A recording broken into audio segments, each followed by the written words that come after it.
Welcome back into the Lions 24/7 podcast, joined alongside Daniel Gallen. We are fresh out of Beaver Stadium. We haven't said that since last December when Penn State started its playoff journey with a victory over SMU, but we were back there, not in the press box that we've known and loved for the last several years. That press box is no longer, and half the stadium essentially is no longer, at least the way we knew it. And so with that, we had a different vantage point today. Daniel was kind of camped out on midfield on the side, and Mark Brennan and myself were in the far end zone getting whipped around in the wind a little bit. But at the end of the day, we got to learn a little bit more about these Nittany Lions. There was no television broadcast of this blue-white game for the first time. And so that's going to impact the ability for a lot of you, I'd imagine, to watch this and to kind of take away much from it. And so we're going to do our best to bring you some of the key takeaways that we experienced. And ultimately, we hope you go over to lions247.com for a lot of the content that we already have there. We had live updates throughout the game. We have a few pieces up since then. We had a press conference with James Franklin. We had a chance to hear from several players afterward as well. Mark Brennan has full video of James Franklin's spring closing press conference. I know Daniel and I have some stories that we're both working on that you'll get to see over at the site in the days ahead. But Daniel, spring ball is in the books for 2025. 15 practice sessions. I know we're all really excited to get back out there in March because it's a revised version of the roster compared to what we witnessed last season. And now we get to the finish line here, and you kind of got to remind yourself again, this is not a finished product, as was shown earlier Saturday. There are going to be some roster additions, some freshmen, maybe a few transfers. We'll see where we get, but this is a key step forward for a team that is not shy about its national title expectations. Yeah, today felt very appropriate to close out spring ball in central Pennsylvania, where we've got some winds, it's a little chilly, some sun. We had April showers this morning. It was pretty much, any sort of weather you could imagine we had in State College today. And I think that when you looked at what we saw from Penn State on the field, it was just about anything that you could imagine happening we saw on the field. We saw some nice passes from Drew Aller to the new wide receivers. We saw some young guys get their feet wet. We also saw, some bad snaps, some, maybe missed assignments, some drop passes, just a lot of different things going on all at once. But that's kind of spring ball in a nutshell. I don't even think you said the final score yet, 10-8, which the team blue was aided by Gabe Wosu scoring 2 points by kicking two kickoffs for touchbacks. That was a little scoring wrinkle. And so, it's a nice way to close it, though. It was good to be in Beaver Stadium. I know that when we talk about a lot of these newcomers, the one thing that I was saying back in February is, we want to see what they look like standing next to, their teammates. What do they look like next to guys who have been in the program for a couple years? And we've gotten that over the past couple of weeks. And then today we got to see that put into action. So we'll see. It's spring game. How much can you get out of it? But I think we're able to glean some things today. Yeah, 10-8 was the final score. You mentioned Nuoso with that, pre-first quarter activity with the kickoff, getting those 2 points. He was on that was for Team White, though. So, that was for Team Blue. So ultimately, it wasn't the game-winning points. It was 10-8, and the game-winning points were for Lyric Samuel, freshman wide receiver, a 40-yard touchdown pass from Ethan Grunkemeyer. Was it Jackson Smolik? It was Smolik, wasn't it, threw that pass? I could go back and look at that. But this is a reminder. The score was never the story for the spring game. Either way, Penn State picks up a win, picks up a loss, however you want to break that down. We didn't know what the rosters were going to look like until we got really almost to the stadium today, and we were able to kind of see what those were going to be. And at the end of the day, Daniel, I think a big thing for both of us, for all of us, was before we even got to see this version of Penn State on the practice field, or in this case on Beaver Stadium for a practice session, we had big news. And probably when you think about overall long-term 2025, maybe the biggest news to come out of Saturday was what happened before the blue-white game. And Trebor Pena, the all-conference player out of Syracuse, a receiver, over 80 passes caught last year for the Orange, 9 touchdown receptions. Both of those marks led the team. Somebody who played a ton in the slot last year for Syracuse and made a visit to Happy Valley about a week ago. He is committed to the Nittany Lions. He is now part of the 2025 plan. We'll talk about a couple of the transfer receivers that we witnessed in action, catching some passes from Drew Aller over the course of Saturday afternoon. But this is a significant moment for Penn State's roster building because they already have two guys that they're leaning on, two guys that we think could be starters for them in Hudson and Ross, and you bring in Pena, who was a clear vocal point for Syracuse last year, one of the top pass attacks in America, and he was in many ways at the spearhead of that for them. Yeah, it's a very significant addition for Penn State. And it's kind of funny to think about this offseason where this sort of move, it was telegraphed by your athletic director back in February when Pat Kraft met with the media and said that, Penn State needs help at wide receiver through the transfer portal. And so I think that we had been waiting through the spring to see which dominoes were going to fall, who was going to pop up in the portal, who would ultimately make their way to Happy Valley for a visit to seal the deal. And we'd been hearing for the past couple of days that things were trending in a good direction with Pena, and it went official this morning.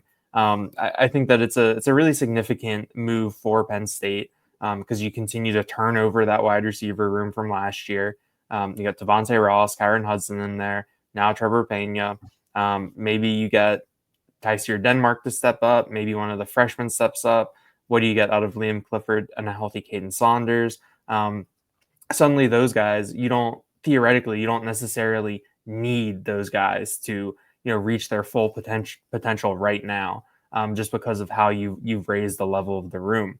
And that's a big thing that I think we heard from Marcus Hagans and from James Franklin this offseason and into right now is that a big thing that Penn State wanted to do is raise that level of competition. And I think part of the thinking is if you raise the competition, it makes everyone better.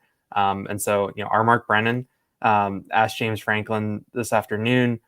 He framed it, pretty nicely that, there's something out there, are you at liberty to discuss it? And the way that, and Franklin said that he wanted to keep the focus on the team right now. But the thing he went back to was Penn State now has a more competitive wide receiver room than it did before. And that is the goal up and down the roster, is to have more competition because that gets the best out of your players. I asked Liam Clifford similarly.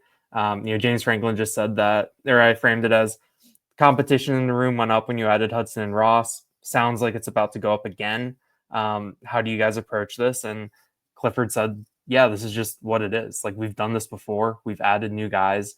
We know what to expect. We know what it means for us. And it's our job to go out there and rise to the occasion. So, I think this is a move we'll probably be talking about a lot this summer, especially given that, we've seen Kyron Hudson and Devontae Ross. We've gotten feedback on what they look like in the blue and white. We're our imaginations are going to have to do some work with Pena for these next couple of months. And what we saw from the slot was Liam Clifford with that initial unit today. We also saw Tysier Denmark there. We also saw Kobe Howard, who has generated some buzz as a freshman. But Trevor Pena was really an impressive slot presence for Syracuse last year. More than 600 slot snaps, 84 catches, 941 yards, 9 touchdowns last season. For the Syracuse Orange. He had a couple games where he went 10-plus catches in ACC action. And this is something that we will discuss a lot on our next episode of this podcast. We'll bring in some of our recruiting and transfer specialists, and we'll break down how this move was made, what Pena brings to the team, and a lot more. But we want to focus on blue-white. And getting back to that touchdown pass that I mentioned earlier, it was Lyric Samuel from Jackson Smolik, and we're going to have some conversation on QB2. We're going to have some conversation on those young wide receivers. But we just talked about Kyron Hudson and Devontae Ross already getting to town in January. We've gone over their backgrounds quite a bit. Just to remind everybody, Ross was a 1,000-yard receiver and all-conference punt returner down at Troy in the Sun Belt Conference last year. Kyron Hudson was a starter for USC in the Big Ten last year. He caught a touchdown against the Nittany Lions out in Los Angeles. They've both been on campus for this spring practice period, and I think we got to see a little bit of what both have been described as during this afternoon, Daniel. They were the favorite targets, I think it's fair to say, in terms of volume. There was no stat sheet. There was no box score generated from the blue-white game, so we don't have official numbers for targets and receptions for everybody. But Hudson and Ross were very busy. There was a couple moments there that I thought stood out where Ross got the ball down the field, open field, and was able to kind of show some of that maneuvering. And with Hudson, he had to kind of turn and adjust against the momentum of his body at one point. Drew Aller threw the ball kind of away from him, I think on his inside shoulder, where he might have been working on the outside. I could have that wrong, but I thought it was impressive to see Hudson kind of catch that dart from Drew Aller and look pretty smooth doing it and picking up some yards after the catch. And what we've heard about Hudson is his ability to kind of adjust when the ball's in the air, to go get contested passes. We didn't get to see Ross return punts today, nothing like that on special teams. But both these guys bring a lot to the program based on what we've heard. They're going to need to be big-time players if this passing attack is going to take the next step forward. What did you kind of gather from getting a chance to see them go out there and go against some defenders in live work? Yeah, I think Hudson and Ross were as advertised with what we saw. There weren't necessarily the big plays. I think that part of that is things being kept a little bit vanilla today. But I think when we talk about Kyron Hudson, we talk about someone who is a big body target, can do some things in terms of contested catches. Didn't really necessarily see that part of his game, but it felt like there were a couple plays where he just presented Drew Aller, a big target in the middle of the field. It felt like there were a couple times where he settled into the zone and was in a soft spot where Drew Aller was able to deliver him the ball. And so, I think that was something that stood out to me in terms of his usage, everything like that. With Ross, he looked like the technician that maybe I thought he would be. I thought he looked pretty crisp out there. There were a couple things here and there. Darius Dixon broke up a pass to him that looked like it was going to be a really nice catch along the sideline. But Dixon finished the rep and knocked the ball out. But Ross had a couple plays where it was a deep out up the sideline. He had some good body control, good spatial awareness of where he was next to the sideline. And so that I came away, it felt good about them. I mean, there's nothing from either of these guys that made you feel worse about them. They are guys that have high expectations, and part of that is because of how starved people are for something at these positions. But yeah, I think both Ross and Hudson did a nice job introducing themselves to Penn State fans today. The one long ball that we saw from Drew Aller was intended for Ross. I think it was on the first possession. He had a step or maybe a step and a half on Kenny Wosley, the redshirt freshman cornerback, but it was thrown a bit too far by Drew Aller, probably 50-plus yards in the air on that. I think it was a third down situation. He did find Kyron Hudson for a big 25-yard gain, I think it was, during the one touchdown drive for Team Blue. That was capped off by a touchdown run for Quentin Martin. But there were some nice moments there. Drew Aller overall, I don't know how windy it was on the field, Daniel. Maybe you could have a better feel for that since you moved. It was super windy up by where we were sitting. Overall, though, I think there were some passes, placement, and you never know if it's an issue on communication between receiver and quarterback, especially when this is just a practice setting. But I think that you'd love to walk away and maybe be able to point to a little bit more of a surgical performance by your starting quarterback as a senior. But you're also acknowledging he's got a lot of moving parts around him. When they had that touchdown drive for Team Blue, he had 2 freshman offensive linemen working in front of him. So it's tough to say a lot about number 15, but if you have anything to mention on Aller, go for it. Yeah, I mean, I think that it was a kind of a Drew Aller performance, given what we've come to expect from him these past couple of years. You have some throws that make you say wow, or that really catch your eye with his ability to zip it over the middle. The interception to Vabu Torre felt just like one of those kind of unfortunate Drew Aller plays, I guess, where I believe that was a pass that sailed and Torre was back there, was able to make the diving catch. I mean, that's it's some bad luck. That's a tough play. There were, I think LeVar Arrington Jr. knocked one down that was over the middle. That could have been a dangerous play too. But yeah, I mean, I think with Aller at this point in his career, we know what he is, and if you're Penn State, you hope that there's another step and another gear there. But we know he's a really solid Big Ten quarterback. Watching him play is fun. Watching him really manage and run an offense can be really, really impressive. We'll just see kind of, what his next steps are as we get into the summer and into fall camp. And I'll just note, it's been several years since I can tell you that a quarterback really lit it up in a spring game for Penn State. I mean, the points have been hard to come by. Last year, I think the score was 10-0. This year, it's 10-8. And over at receiver, before we talk a little bit more about quarterback, because the real conversation there is what's happening behind Drew Aller.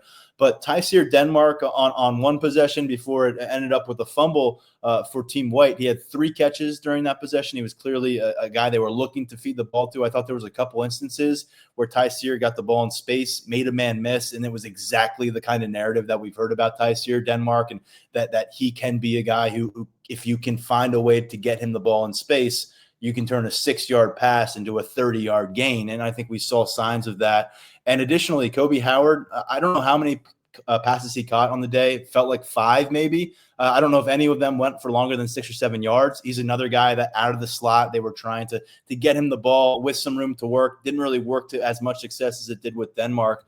But Lyric Samuel is the guy I think we got to come away from spring ball and considering what James Franklin told us just a few days ago, and then what he did today, the 40-yard touchdown pass was nice, and that was due in part to some broken coverage. I think Elliott Washington was expecting some safety help. He didn't get it. He didn't recover in time. And to Jackson Small's credit, he found Lyric Samuel for a 40-yard touchdown.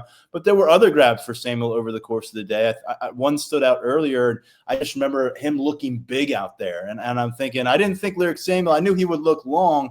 And James Franklin told us he looks more like 140 than he does 180, which is his listed weight right now at 6'4" plus. But I think overall, we know Matt Naughton's a physical specimen who's still really learning the position.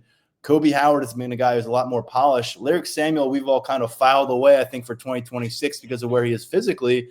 But with Franklin saying, making some strides here, with him going out and making some plays in front of a crowd in Beaver Stadium, I'm curious to see what this kid can do. And it just reminds you that with Pena, with this freshman class, the other transfers, 7 members of this receiver room are year 1 on campus.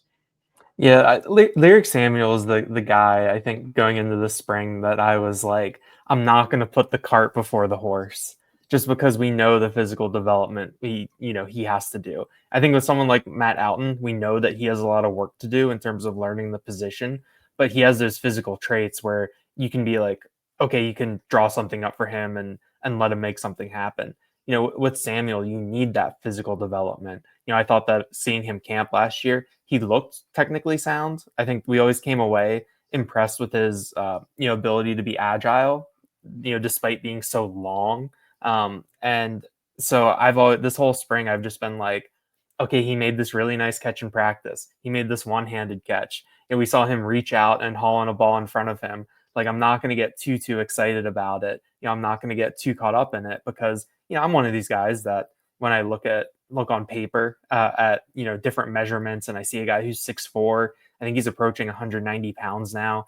You can start to let your imagination go a little bit. But I think that, I'm going into fall camp. I might have to bump him up on my radar a little bit in terms of, what he can do, what he can bring. That the long touchdown, he did get help by a miscommunication, but he has to notice it. He has to be open. He has to haul in that pass from Jackson Smolik and finish the rep. So I think that that's a feather in his cap. But we'll see what he can do with another summer. The off season is kind of in these different segments where you've got winter workouts, spring ball. Now you're into the summer portion of it, and then you'll come back for fall camp. So after a summer of working with the quarterbacks, of working in whatever the next step in the strength program is, what do you have in someone who came in and needed to really get bulked up. But we'll see. I mean, I think I'm excited about Lyric Samuel. I think that our interactions with him at camps and such, he was always really good to deal with. And so, from that perspective, it's kind of nice to see someone, take to things and take a step forward. But we'll see. I mean, it's fun. Like the idea of having, this 6'4" Inspector Gadget out there on the outside for Drew Aller, whoever's thrown him the ball. It's really, really intriguing. Yeah, go gadget arms, and it's going to be fun to follow. And it's a different feel with this receiver room right now, whereas it's felt like there's been years where they've brought in freshmen, they've brought in transfers, and the feedback just wasn't really there that made you kind of perk up and say this is going to be a major impact year. There's some freshman stuff happening, there's transfer stuff happening where, again, no one trusts it. I know, listening right now, and everyone wants to see it before they believe it, but I think you exit spring certainly feeling like you're on the upswing at receiver based on the personnel that you've added, the development that's underway with some of these younger pieces, and they've got to put it together in about 4 months from now when they take on Nevada and then move forward with their regular season schedule. In terms of who's getting those receivers the ball, we know Drew Aller is QB1 here in 2025, but this is it for his college eligibility. Beyond wondering who's going to step up as Penn State's next starter, you want to know who's next up on a snap's notice for the 2025 season. And there's a competition that's been brewing for a while between redshirt sophomore Jackson Smolik, redshirt freshman Ethan Grunkemeyer. Those two were the most active quarterbacks on the day. They both got reps for both Team Blue and Team White. We saw a little bit of walk-on quarterback Jack Lambert at the very end. We saw zero of freshman quarterback Beckham Kritza. I did see him leaving the field afterwards. He looked like, it had a smile on his face like he often does, but we didn't see Beckham Kritza go out and throw any passes or take any snaps in front of a Beaver Stadium crowd for what would have been the first time in his life. But Daniel, I think the two things that stood out to me with Grunkemeyer and Smolik were their ability to keep their eyes forward while evading some pressure, and both of them took on some pressure. I thought each of them in their own way made some nice throws and had some nice downfield runs. It's a little bit of a cheat code for a quarterback in a spring game because no one's allowed to really hit you or tackle you. But both of them turned up field when they needed to, moved the chains on a couple of occasions. And I thought they both showed some zip on the ball when working off platform. And that's nice to see as well. We don't often get those kind of a look on the practice field. But James Franklin says nothing has been settled as you'd expect. They think Jackson Smolik bounced back in a big way, physically and mentally, from missing last season with an injury. Very high on the potential and progress for Ethan Grunkemeyer. But as we've all expected, James Franklin is going to take this one down to the last week of August, and who knows, even potentially beyond that. Yeah, I felt like James must be listening to the podcast when he said that he's going to take that down to the wire, because that's something that Mark Brennan has been saying for a while. In this type of environment where the quarterbacks aren't live, it can be a little difficult to gauge a couple things. Like, the one play, the highlight where Darius Dixon lays a big hit on Josiah Brown downfield. I think it was, I forget if it was Grunk or Smolik, but whichever quarterback it would have been, I thought Lamont Payne would have been there for a sack on the blitz. There's a couple other times where you see the defensive end get there, pull up, and then the quarterback evades and make a play, and the defensive end is kind of like, what? Like I got him. So it's something to keep in mind. But and one other thing with the wide receivers and being live, I thought Tyseer Denmark popped once they went live, once they got out of the thud period. Some tenacity there, right? There's some tenacity to when he gets the ball, you can see it. Yeah, that was something that stood out to me. But yeah, I mean, I thought Smolik had a really nice game. Or I just think that he's someone that we did not see him at all that freshman year, save for a couple snaps. Did not see him at all last year. So this is a kid that also dealt with injury stuff in high school, and so there's I think a lot of growth for him that can be done. A lot of untapped potential. We said it before that in warmups these past couple of years, we've seen him throw some really nice deep balls. That touchdown to Lyric Samuel. He was kind of the pocket. It wasn't the cleanest pocket. It felt like it was maybe a little bit later in the progression. It felt like an off his back foot, a little off platform, but he got it up there, to where Lyric Samuel could go get it. And I think that just felt like a very veteran play, from a quarterback, and it didn't feel like he would just kind of pulled something out and made something happen. It felt, in control in that moment. And so I think it's, we've talked about it, that we're all really fond of Ethan Grunkemeyer, dating back a couple of years now. And I think he has big fans as a player in all of us. But I think that Smolik is someone that it's been really easy to underrate him, especially when you factor in just the recruiting pedigree to begin with. But James Franklin keeps saying really good things about him. So I think we're going to keep that at the number 2 spot. in our depth chart projections for a while. And it's going to be interesting. That Nevada week, James Franklin, like who's the number 2 quarterback? I'm going to be really curious to hear who that is.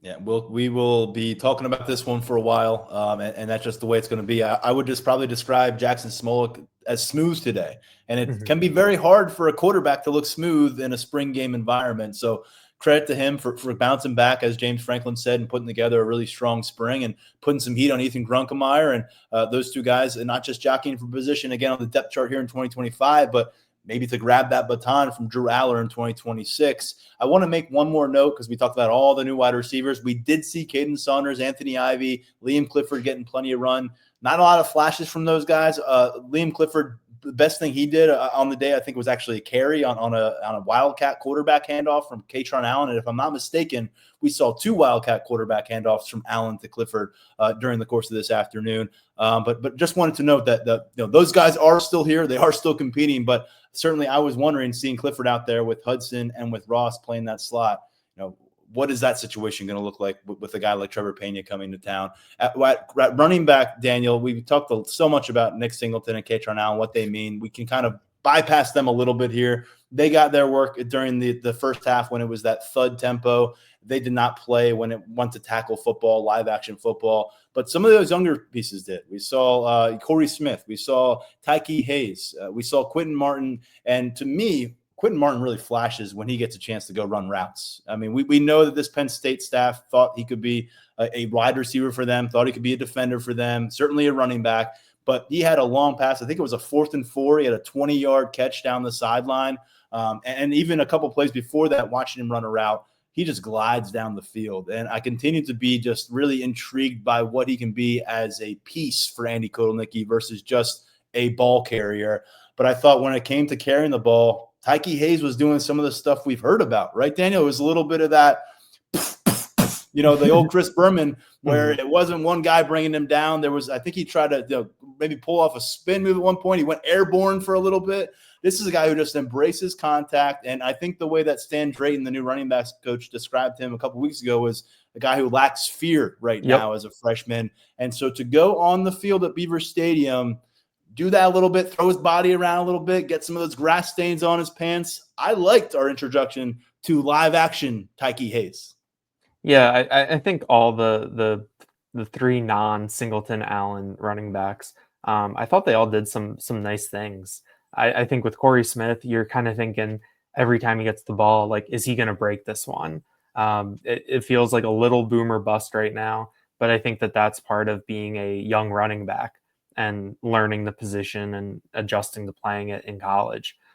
Quentin Martin, really intriguing as a passer. The long gain up the left sideline was just really nice of him leaking out of the backfield and then starting to get upfield and putting himself in position to catch and run. I want to see more of that this year, from Quentin Martin. I know it's hard because both Nick Singleton, has become a good pass catcher, and I think Katron Allen is a really underrated pass catcher at this point. But with Martin, it's just a little bit of a different body type, a little bit of a different size, someone who can do some things. I want to see more of that. And then Tyke Hayes, I mean, we know that every once in a while, James Franklin, will make a comment about, not wanting to hype guys up too much or, maybe tempering some expectations. And I think with Hayes, we've just gotten such good feedback that to see it match up with the eye test is really, I guess it's satisfying might be the way to put it, where, we know that people aren't blowing smoke to us, that there is a level of honesty there, and that Tyke Hayes is taking to this. I think that's a real positive. If he'd hit that hurdle, that would have been really impressive. I think he got clipped as he was trying to go up. So he took a little bit of a spill, but some of his other running, it just felt tough. You can really see the makings of a solid running back there. So, if QB2 is going down to the wire, I think RB3 could go into the season, given the nature of that position. And if you missed it last episode, folks, Cam Wallace has re-entered the chat. He was not involved in game action today, but he is back on the practice field after suffering a serious injury last September. It cost him the rest of the season. So he is also trying to regain that RB3 job while these other younger players are pushing him and ultimately trying to push Katron Allen and Nick Singleton too at the end of the day. Daniel, I think you and I are going to break down a lot more individual, observations. We'll regather and regroup when we have a chance to drop some notes and kind of detail what we saw over at Lions247.com early next week. But I did want to bring up the linebacker room because James Franklin talked about it afterward. We'll get into what he said. But this was a very long look at a couple guys in particular, I thought, really three. Anthony Specca, who played about 60 snaps last year while taking a redshirt as a freshman. Kari Jackson, who we haven't seen play in a game yet because he was injured and missed his entire freshman season. And then Keon Wiley, who we have seen play some ball, but is also coming off of a lost 2024 season for an injury. Both these guys got a ton of work over the course of this afternoon. You were our point man on defense. I was our point man on offense. So I'll start with you here. What did you see from those three in particular? Yeah, that's a great way to frame it, is seeing a lot of guys that we haven't really seen before.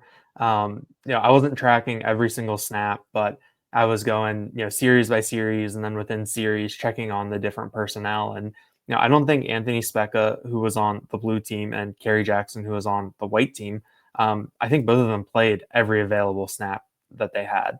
I didn't see either of them leave the field. Dom DeLuca started with Specca on the blue team. But fifth-year senior, we know who he is at this point, and he got some of the veteran treatment, and he yielded to Keon Wiley pretty early on, and it was Keon Wiley the rest of the way. And then on the other side, we saw a lot of LeVar Arrington the second, and then mixed in with a little bit of Winston Yates as it went on. But yeah, I mean, I thought that Specca looked like he belonged out there. Kari Jackson, I think we've talked about him as maybe being a potential thumper, and I think we saw a little bit of that. I forget exactly which running back it was, but Kari Jackson met him in the hole and it stopped him for no gain. Like it was. Did you notice Jackson after the play? I mean, he was a guy who was like, he was engaged. He had some electricity out there to his kind of body language. He felt like a middle linebacker, yes, out there. Your very traditional type. And then Keon Wiley, we heard his name called a couple times. He was around the ball again. Didn't necessarily have splash plays. Specca had a nice splash play where he picked up a fumble on kind of a bizarre bad snap that Ethan Grunkemeyer kicks forward 7 yards right at Specca's feet. But you're around the ball, you have the recognition to pick it up. But yeah, I mean, I think that these are the types of guys that you want to see because we don't get to see them hit in practice. And so to see how these linebackers look in space, how they look coming downhill, it can be really educational. And I think that we'll get to what James Franklin said, and I probably agree with him on it. But I think you can see the makings of a linebacker unit. That was also, I've got to add the caveat, no Tony Rojas, no Dakari Nelson. But you can see some of these young guys that if they're called upon, maybe you feel a little bit better about, playing them 30 reps, 40 reps over the course of the game. Yeah, Rojas vaults into the conversation toward the top, if not at the top of the conversation when he gets back on the practice field after starting as a sophomore. And Dakari Nelson, we'll keep tabs on him. He made a transition from safety to linebacker last preseason camp, ended up starting one game when Dom DeLuca was not available, but the rest of the way, he was seldom used on defense. He was a special teams component. So yeah, at linebacker, as we just laid it out, the guys that we saw a bunch of last year haven't really done it on Saturdays in the fall. And James Franklin made it clear to us in the post-game press conference that linebacker is going to be a priority for this program as they evaluate what is in the transfer portal right now. And a big part of that is because what left to the transfer portal, James Franklin acknowledged, quote, "We lost a guy that we didn't anticipate losing." That's about as much on the record spotlight as you'll get from James Franklin on a departed transfer player, clearly alluding to the fact that they said goodbye to Tamir Robinson last week when he was a guy that we had seen leading linebacker drills as a redshirt sophomore, knowing that he was going to take a step for this unit. Instead, he'll be looking to do that out in Los Angeles, elsewhere in the Big Ten as a USC player in 2025.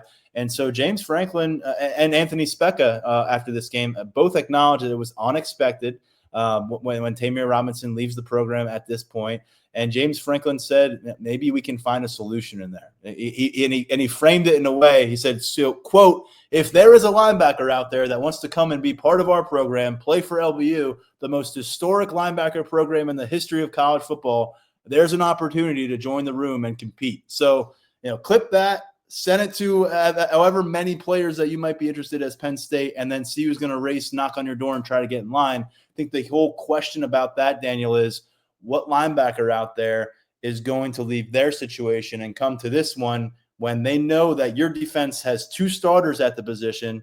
We just talked about 3 guys that we think can play a bunch of ball for this team.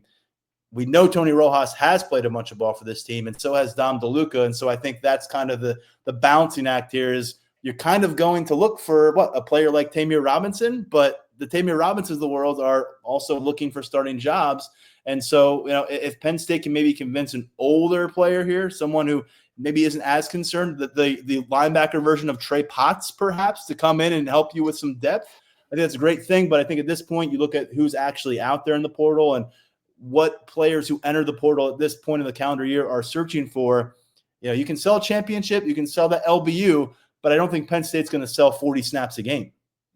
Definitely. And also you're at this point in the calendar where everybody who is going to enter the transfer portal is theoretically already in it. That window closed on Friday. So the pool out there, it's what you see is what you get. One caveat is grad transfers, as we've discussed. So you could end up with a guy who's a 4th or 5th or even 6th year player, probably 5th or 6th year guy. But that's it. Like Daniel just said, you're not going to have a sophomore from some other school jumping in all of a sudden at the start of May. And then on top of that, you have the NIL aspect of it, where I think that you see some of the names that pop up. I know there's the linebacker from North Carolina, from Northern Virginia, who popped in, and Tony Rojas is in his Instagram comments. I think Zane Durant might have been too, and then he popped up visiting SMU recently, and we know the type of money that is behind that program. And so if you're Penn State, James Franklin has talked about keeping the chemistry, keeping the balance in the locker room when it comes to things in the portal. There's a lot of different factors that go into it. So we'll see. Maybe you shake the linebacker tree and someone falls out that is a fit, wants to be at Penn State, and you can find a role for them. And I think if you're Penn State, you do need to find that. But maybe we'd feel a little bit different if we had seen Tony Rojas and Dakari Nelson on the field all spring, and the numbers you didn't get to Winston Yates and Beckham D as quickly going through drills as we did by the end of things. Maybe you'd feel a little bit differently about it, but I think it's something that we're gonna have to monitor over these next couple of weeks. I knew I felt differently when Tamir Robinson was part of the plan. And I think James Franklin did too. And all of a sudden he's not. And they've only had about 9 days to process that reality. And so when he's publicly pointing to that as a priority and making that case, yes, you better believe this is something Penn State is going to do its diligence on. Before we wrap it up here, Daniel, LeVar Arrington II made his Beaver Stadium game debut. He's spent time in this building before, obviously. His father's on the Mount Rushmore of Penn State football history. But his time is now in terms of getting to campus and have an opportunity to build out a name for himself, even though he shares it. I did see him walking off the field into the tunnel, and I saw a lot of players walking off the field through the tunnel to the locker room. Outside of Drew Aller and James Franklin, your starting quarterback and your head coach, number 11, LeVar Arrington II, got the biggest ovation from the crowd. And there is a palpable feeling, whether you're talking to people outside of Beaver Stadium or you're on our message board, where everybody wants this guy to be his dad right now.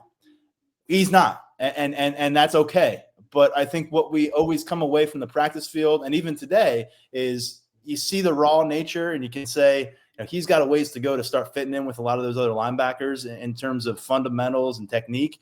But he does something, and you're like, oh, that was kind of nice. And in this case, it was dropping back into coverage, got his hand up, tipped a pass by Drew Aller. I believe it was the third down. I'm not totally sure on that. Again, we don't have a lot to go off of the second for second looks. but he batted a pass, and there was another play in which I saw him kind of take on a blocker and kind of thrust him away, like we saw on the practice field the other day. And just that innate strength for a guy who's like 215 pounds right now. There's a lot to work with, but I just keep saying with LeVar Arrington, let him go at his own speed, and I think Penn State fans will be okay if they allow him to do that. When he had that PBU and they announced his name on the Beaver Stadium PA, it wasn't this big cheer, but it was kind of a murmur that went through the crowd. And it's the thing where, we're so deep in this, and the people that we interact with on our boards are, such diehard fans that they've known that there's been a LeVar Arrington II for years at this point. And the thought kind of struck me that, there's probably I don't know how many, but a percentage of people who were at Beaver Stadium today that, maybe didn't know that LeVar Arrington's son is now at Penn State. And that could have been their first introduction to that, and finding that out, realizing that. And that was kind of a cool thought that I had coming through my head. I watched Arrington. I got new binoculars last week, so there were a couple, so I can see clearly, see up close. There were a couple snaps that I trained the binoculars on Arrington the whole way through the play, just to see how he looked. I agree with what you said, that he is someone who is learning this position. I think that his, ready stance, I know everyone's is different, but it looked very, okay, I'm lining up in the correct technique to be ready for the play. Whereas he was staying next to Kerry Jackson, and Jackson to me looked lined up like, okay, I'm the linebacker, like I'm here, I'm ready. And then, the way that I felt Arrington was moving looked really deliberate, not in a way that, it just looked green, looked like someone who's still thinking about what he is doing, which isn't a bad thing. I think that you want a young player to be processing what they're trying to do. And as things go on, that processing gets faster. But you see him out there. I know that we've talked about it. He looked huge in that one picture that was going around social media. He's probably not actually that big. He's very long, people. He's a very Yes. long, levered person. The way he's built, he's got long limbs, but he is skinny in the grand scheme of things. I mean, and skinny in terms of, doesn't look we like get to go Abdul to Carter. Yeah. We go and watch 100 Division I Penn State football players share a practice field. He's one of the thinner dudes out there, and that's where he is in his development right now. Yeah, and so I think it'll take time, but the way that we know that the way Penn State does things, great track record of development, especially a linebacker. And I think that we hear it pop up with James Franklin every once in a while with different players, that there is within the program, there is, I think, the ethos that things happen at different times for different players. So we'll see when it gets to that point for LeVar Arrington II. But it's cool to see the sticks out there. I'm someone that I think that SI cover was one of the first SI covers I ever got, when my parents subscribed for me. And so, this is that next generation, and a kid with a lot of expectations on him, but a kid that I think is wired to, for this moment, to be involved in this. Graduated high school early out in California, traveled across the country, now wearing that Penn State uniform, the same number as his dad. And this was just his first opportunity to do that in Beaver Stadium, many ahead. I want to note one player, because a lot of people, if you go to our coverage or other people's coverage from this, I think he'll be one guy that people are buzzing about. Another freshman defender, Darius Dixon. He had a clobbering hit that, give Josiah Brown credit, he held on, the wide receiver held on, but he lost his helmet, taking a shot from Darius Dixon. And there was also a play that you referenced where it looked like it was going to be a great completion from Drew Aller to Devontae Ross along the sidelines. Nice touch on the pass. It was right where it needed to be. Ross got his hand on it. But Darius Dixon just closed strong and threw the ball, and it ended up being incomplete. And there was another pass breakup, I believe, for Darius Dixon on the day. So he's somebody that we've heard popping up a lot at the cornerback spot. I think we saw it for ourselves today in Beaver Stadium. And if you're walking away and saying maybe what freshman looked like he truly belonged the most, I know we've mentioned a few, he would probably be my answer, cornerback Darius Dixon. And he has been, by many accounts, going back to last year's signing day, pointed to by people in the building as saying he is day one ready. And I think that was kind of I was evidence today in Beaver Stadium. Daniel, we got a lot to jump into. Anything else you want to throw at the folks now before we say goodbye? No, I think we're going to have to dedicate a whole episode next week to just offensive line and defensive line play. Yeah. since I know that both of us can get really in the weeds there. And we saw a lot of different bodies out there. And we saw a lot of different bodies that, especially on the defensive side, that we've never seen in Penn State uniforms before. So I'm looking forward to later Saturday night, Sunday, going through my play-by-play attempt, going through some notes, getting stuff on Lions 24/7, and really unpacking everything that we saw on Saturday. I mean, you made it a good point where it's going to be, I think it's 18 weeks till the Nevada game, and so we want to go through all this now, but we've got a good reason to make some of this last as we as we enter this next stage of the Penn State offseason.